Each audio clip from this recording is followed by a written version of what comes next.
Hello everyone, welcome back to my channel. চলে এসেছি আরেকটা নতুন ভিডিও নিয়ে। আজকে বানাবো 2 রকমের ভর্তা। চলুন তাহলে চলে যাই রেসিপিতে। নিয়েছি 3টা শুটকি মাছ। এটা হচ্ছে পুঁটি শুটকি, কক্সবাজার থেকে আনা। আপনারা চাইলে চাপা শুটকিও ব্যবহার করতে পারেন এখানে। আর নিয়েছি 5টা শুকনা মরিচ, 1টা রসুন আর 3টা পেঁয়াজ কুচি। পেঁয়াজ, রসুন, মরিচ ভালো করে ব্লেন্ড করে নিতে হবে। শুটকিগুলো ভালো করে ধুয়ে গরম তেলে ভেজে নিতে হবে। এই সময় চুলার আঁচটা কিন্তু লোতে রাখতে হবে।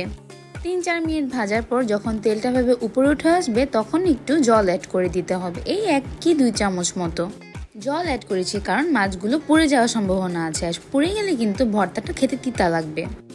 এখন অ্যাড করে দিব ব্লেন্ড করে রাখা মশলাটা। অ্যাড করে ভালো করে নেড়ে চেড়ে নিতে হবে।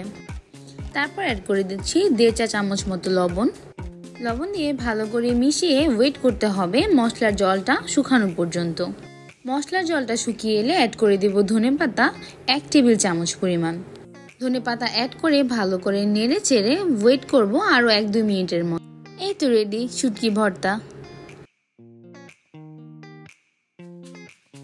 এবার বানাবো রুই মাছের ভর্তা। আমি 4 টুকরা রুই মাছ ভালো করে ভেজে নিচ্ছি।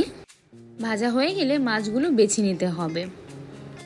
ভর্তা বানানোর জন্য নিয়েছি 60টা শুকনা মরিচ একটু তেলে ভেজে, 1 চা চামচ পরিমাণ রসুন কুচি, 2 টেবিল চামচ পরিমাণ পেঁয়াজ কুচি আর 1 টেবিল চামচ পরিমাণ ধনেপাতা কুচি। লবণ দিয়ে সবকিছু ভালো করে মেখে নিতে হবে। আর এখানে 1 চা চামচ পরিমাণ আমি লবণ ব্যবহার করেছি, আপনারা আপনাদের স্বাদ মতো ব্যবহার করবেন। এখন মাছগুলোর সাথে মেখে রাখা সবকিছু আবার একত্রে করে মেখে নিব। তারপর অ্যাড করে দিচ্ছি 1 টেবিল চামচ পরিমাণ সরিষার তেল দিয়েও ভালো করে মিশিয়ে নিতে হবে সবকিছু। মেখে নিলে মাছ ভর্তা রেডি।